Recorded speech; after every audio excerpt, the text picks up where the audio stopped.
મિત્રો આપણે SPMCC ની અંદર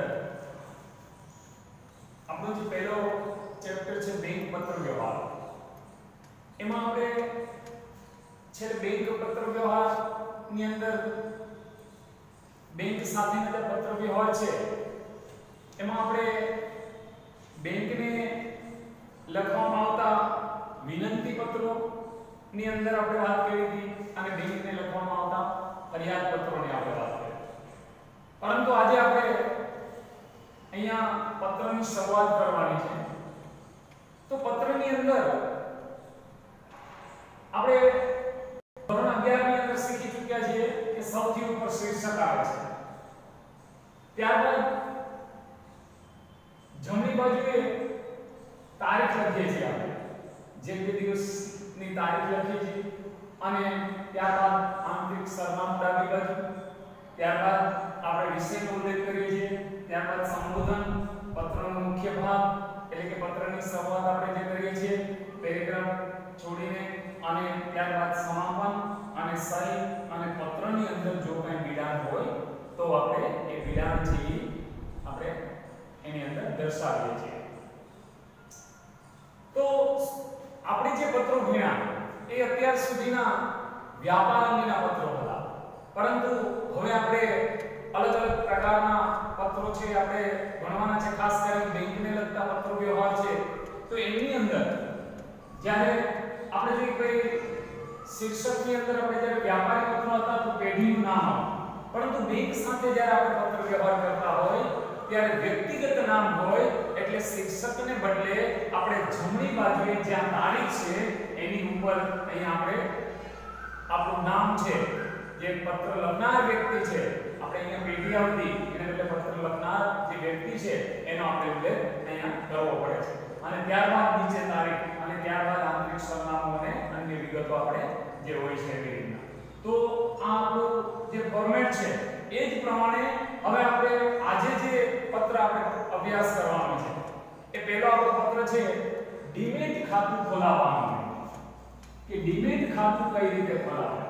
તો તમે બધા જાણો છો કે જો આપણે શેર બજારની અંદર આપણે કામકાજ કરવું હોય, શેરની લેવડ દેવડ કરવી હોય તો એના માટે આપણે ડીમેટ એકાઉન્ટ ખોલાવવું ફરજિયાત છે, અને ડીમેટ એકાઉન્ટ ખોલી આપતા પાર્ટિસિપન્ટ છે એમને ત્યાં આપણે ખાતું ખોલાવવું પડે, અને આ ખાતાની અંદર આપણા જે ઓનલાઈન શેર છે એ આપણા ખાતાની અંદર જમા થાય છે.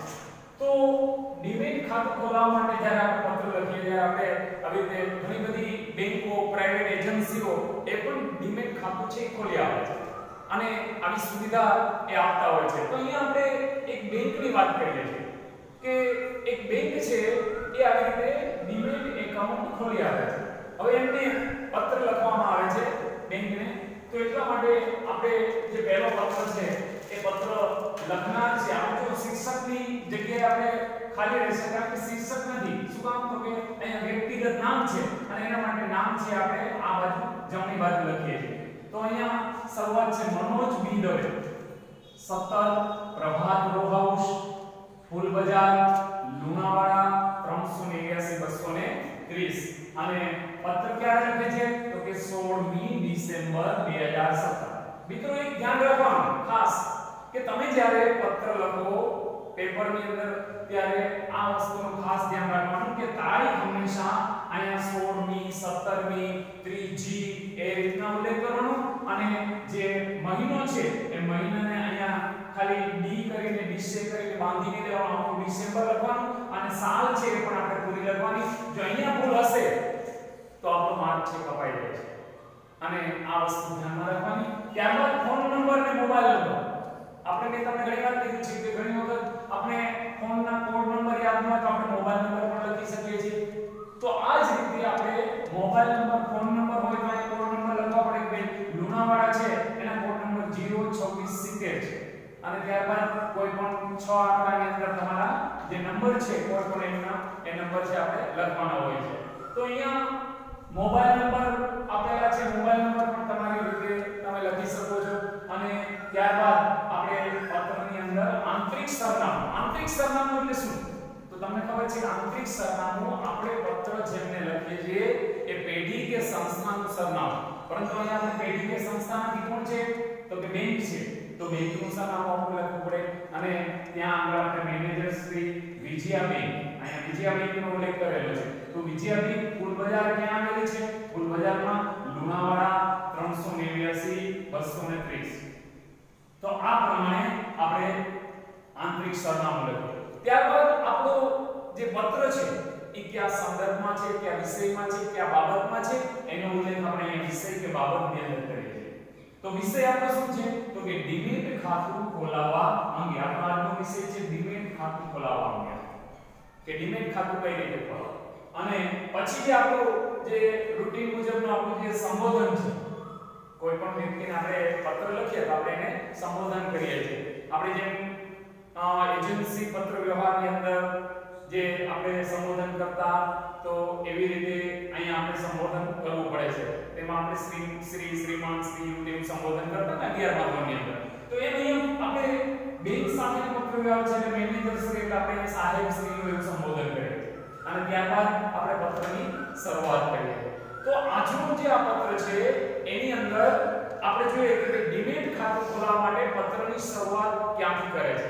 તો એની વાત કરીએ તો સાહેબ શ્રી, તો મેં તમને આગળ પણ વાત કરેલી છે. સૌથી પહેલા આપણે બેંકની અંદર ખાતું ધરાવતા હોય તો આપણે ખાતા નંબરનો ઉલ્લેખ કરવો પડે છે કે હું છેલ્લા 6 વર્ષથી આપણી બેંકમાં બચત ખાતા નંબર, પછી આપણા ખાતા નંબર આપણે લખવાના હોય છે, જે આપણું ખાતું હોય એ ખાતા નંબર લખવાનો. ભાઈ હું આપણી બેંકમાં છેલ્લા 6 વર્ષથી બચત ખાતા નંબર આટલાથી ખાતું ધરાવું છું અને 6 વર્ષના બેંક દ્વારા નવી યોજનાઓ અને ગ્રાહકલક્ષી સેવાઓ શરૂ કરવામાં આવી અને તેનાથી સમગ્ર લુણાવાડા પંથકમાં બેંકની પ્રતિષ્ઠા વધી છે.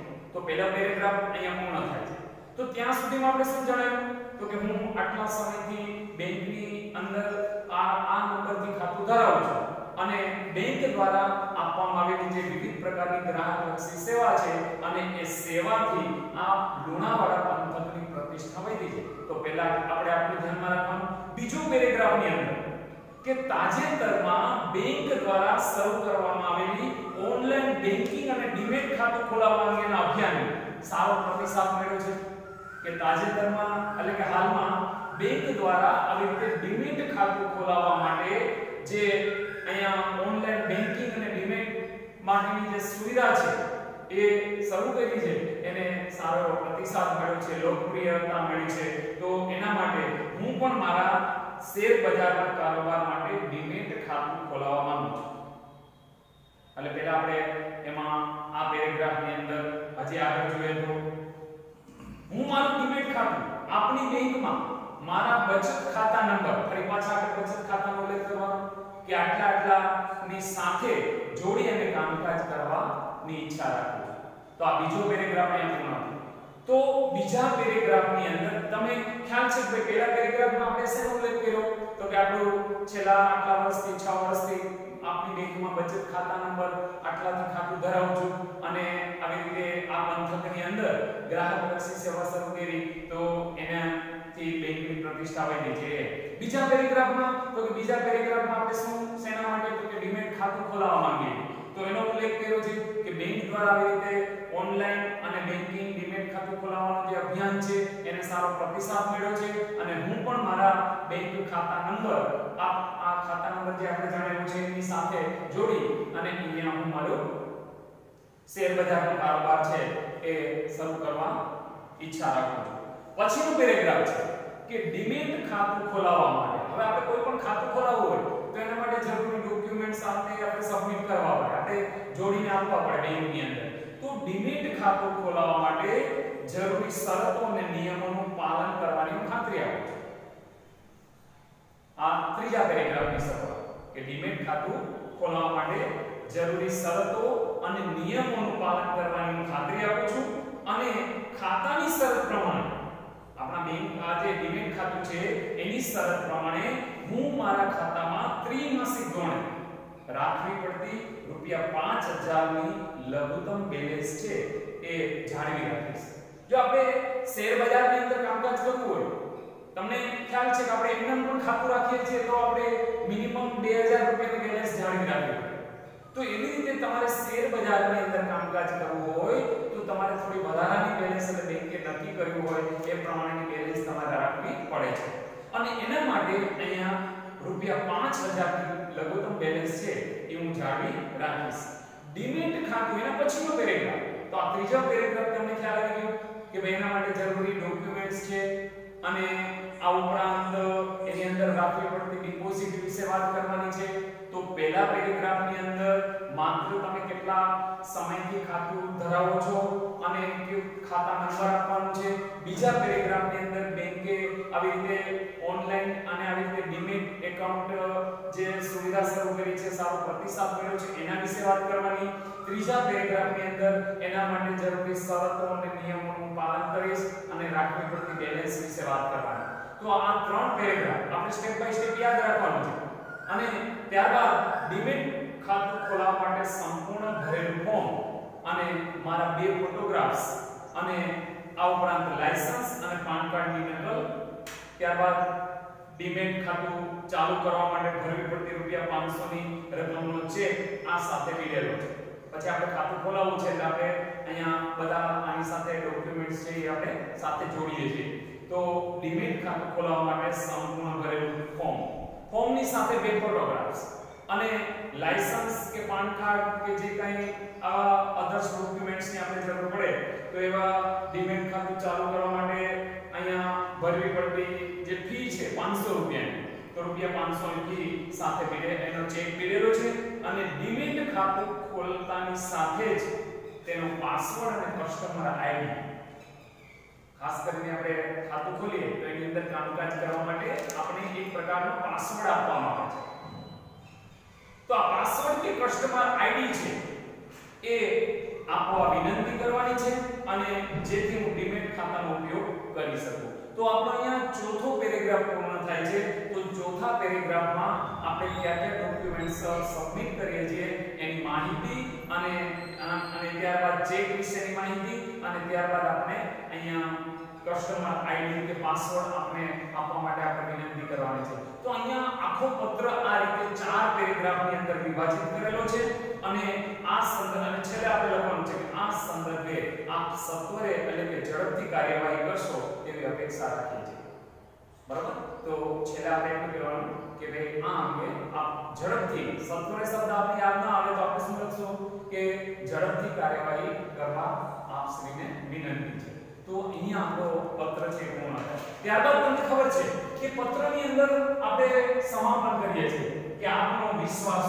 તો આપનો વિશ્વાસ અહીંયા લખી અને મનોજ દવે જો આપણે આ પ્રકારે આપણે ઇંગ્લિશમાં નામ લખીને સહી કરીએ છીએ કોઈ પણ અવાચ્ય સહી કરીએ ઘણી વખત તો આવી સહી કર્યા પછી અહીંયા નામ લખવું ફરજિયાત છે મનોજ દવે. અને ત્યારબાદ એક વસ્તુ આપણે ખાસ ધ્યાનમાં રાખવાની કે આપણે પત્રની સાથે જે ડોક્યુમેન્ટ્સ આપણે આપીએ છીએ, દાખલા તરીકે આપણે પાન કાર્ડ આપીએ છીએ, ડ્રાઇવિંગ લાયસન્સ આપીએ છીએ અને આ ઉપરાંત આપણે જોઈએ કે અન્ય જે કંઈ ફોટા આપીએ છીએ ત્યારબાદ એ બધી વસ્તુ એને આપણે વિધાન અંતર્ગત આવરી લેવાનું હોય છે અને વિધાનમાં જેટલી વસ્તુ છે એટલી વસ્તુનો આપણે અહીંયા એ ઉલ્લેખ કરશું. તો આ રીતે અહીંયા વિધાન 4 છે. તો આ પ્રકારનો જે પત્ર છે એ પત્ર આપણે પરીક્ષાની અંદર પૂછાય છે, ખાસ ઉપયોગી છે અને એટલા માટે ખાસ ધ્યાન રાખી અને આવા 4 પેરેગ્રાફને આપણે વિભાજન કરી અને 4 પેરેગ્રાફને આપણે સમજી અને એક વખત આપણે જાતે લખવાનો પ્રયત્ન કરવાનો. તો આજના સેશનની અંદર આપણે આટલું રાખશું અને ત્યાર પછીના સેશનમાં આપણે આગળના પત્રોનો અભ્યાસ કરશું. તો આ રીતના જે પત્રો છે એ આપણે ખાસ ધ્યાનમાં લેવાનું અને આ પત્ર છે ડીમેટ ખાતું ખોલાવવા અંગેનું એ આપણે પરીક્ષા માટે ખાસ ઉપયોગી છે. એટલે ખાસ આની પ્રેક્ટિસ છે એ તમે ઘરે 2-3 વખત એની પ્રેક્ટિસ કરવાની. ઓકે.